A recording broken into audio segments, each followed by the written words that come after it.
32 minutes, 3 minutes, 4 minutes, back in. Aloha! Welcome back to my channel. Beauty here, collecting blue eyes, white dragons, and other rare cards. No mail today, no comparison videos, a little bit of story time today. So it's late one night, I'm browsing on Facebook, out of all places, and I get an ad, some type of rock concert. It was about a 15-20 minute walk from my work, and I decided to give it a shot. I look at the venue, it looks pretty nice. I look at the area, it's pretty fun and eventful around this time in summer. And then of course I check out the band. I look up the name of the musician in the band, and it's actually a heavy hitter in the world of Yu-Gi-Oh! I look deeper into the artist's name, and then I'll get back to that a bit later. Also, for some context, it's the middle of the night, I'm sleepy, I have work tomorrow, but I knew it was a sign because Yu-Gi-Oh! Was actually playing in the background, and I think it was like Season 2, where Kaba throws his Battle City tournament, where monsters come alive and the whole city is in some type of tournament arc. There's also Egyptian god cards. Great season. So the following day, I'm sleep deprived. It's super early. I wake up and I go to a local Blick art store.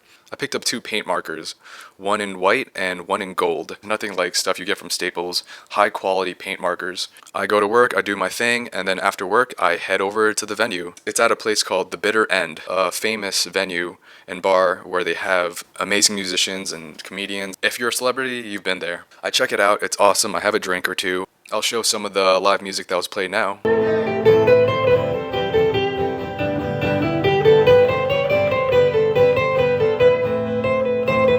After about an hour or two, the music ends, the musician's about to leave, and then he's being swarmed by fans. I sit back and relax with my 2 markers and my few Yu-Gi-Oh cards. Fan after fan, the musician signs memorabilia and posters and a bunch of other things. Another thing to note, I've never asked for an autograph in my life, so this is definitely a first. Finally, the fans die down, and it's just the musician and me. Without beating around the bush, I just asked him, hey, can you sign a couple of my Yu-Gi-Oh cards from my Blue Eyes White Dragon collection? And he reluctantly said yeah. So I give him my white marker, and he signs my 3 Yu-Gi-Oh cards, and then I give him my gold marker, and he signs my last card. Literally seconds after that, he's being swarmed by family and friends and fans again, so he was pretty much gone. My window opportunity was pretty small, but I got in there and I got out. It's funny to note too, because I almost got kicked out of that bar because I was using paint markers, and as soon as he signed all 3 of these cards, they were placed back down on the counter, and the paint stuck to the counter, so yeah, they were not happy about that, but I helped clean it up, and even the musician tried to help me clean it up, so he was super cool about that.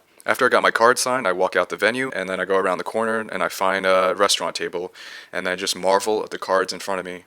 I do my best to sleeve up the cards without smudging the paint anymore, and then a friend of mine went to the Uncommons where we had a couple drinks and played some card games, so it was definitely a fun night. After that, I went home, I took the cards out the sleeves, and I put them raw on a display so they can air out and for the paint to properly dry. A couple days later, when the paint is finally dry, I sleeved them up and I put them in the case, and here we are now. At this point, I'm sure you guys are wondering what cards these are and who signed them. I knew exactly what I wanted, so I laid it all out in front of the musician. I gave him the markers, and I even gave him a photo reference that I crudely made on Photoshop, and he happily obliged. It includes the date that they were autographed, so June 28, 2001. And finally, for the big reveal, happy birthday, Eric Kaiba Stewart. If you guys don't know who Eric Stewart is, you'll be surprised that you probably have heard his work. He voiced James from Team Rocket in Pokemon. He's voiced Brock in Pokemon. I think he's even voiced Mewtwo, apparently. Even Meta Knight and countless others. And of course, the one and only Kaiba from Yu-Gi-Oh! And yeah, I was just so blown away that I actually got his autograph. He really is an underappreciated artist. The reason why it says happy birthday is because June 28th is actually my birthday. Super cool that I got his autograph and he wrote happy birthday, and the fact that it says the date on the back is pretty amazing. After he signed the front, he gladly went to the back, but then it smudged on the counter. He was super nice about it. He even offered to redo the cards just to make sure the paint stuck on the card, and yeah, he helped clean up and everything. He was super nice to the venue. Another kicker is that he even took photos of it too, so here's me and Eric. If you guys look carefully too, I'm holding 3 cards and Eric is holding 1 card. And the card he's holding is the last card that he signed, and that one was with the gold marker. And here we are. Eric Kaiba Stewart on a Blue Eyes White Dragon. Beautiful. I was debating whether to use my STK first editions, but ultimately it would have been too much of a hassle, and it was just not feasible at the time. These were the three I ultimately landed on. The cards aren't in the best condition, as you can see here with the gold marker, but I don't really care since this is such a special set of cards now. This triptych of 3 saying happy birthday with his autograph, with the date, and then one with this gold marker, which is more of a standard autograph.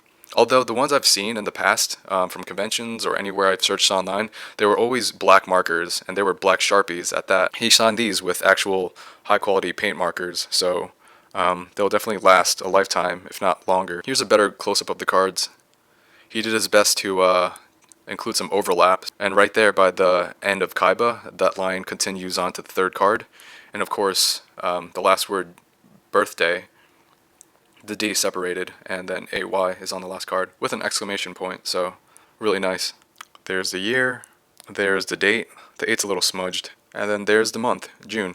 This one came out the nicest. I'm super happy how these cards came out. You can go anywhere online and buy some Blue Eyes White Dragons from SDK, but they'll never have the same meaning and significance as these cards in front of me. Super happy that Eric was such a cool guy. Super happy that I got his autograph. Wished me happy birthday with the date. And yeah, it was an amazing birthday and it was just an amazing time. Definitely one of my most favorite pieces in my collection now. I don't feel like the monetary value of these cards is worth speaking on, but I've even seen some of these autographed Blue Eyes on eBay pop up and they've sold for a pretty penny, and I've only seen 1 or 2 listed. So I have no plans in selling these since it's such a special set of cards for me, and I'm super happy to add this to the collection. And yeah, these truly are one-of-a-kind cards. Yeah, if you guys have any special cards in your collection with special significance, yeah, please share.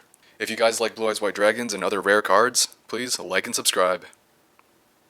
Thanks for watching.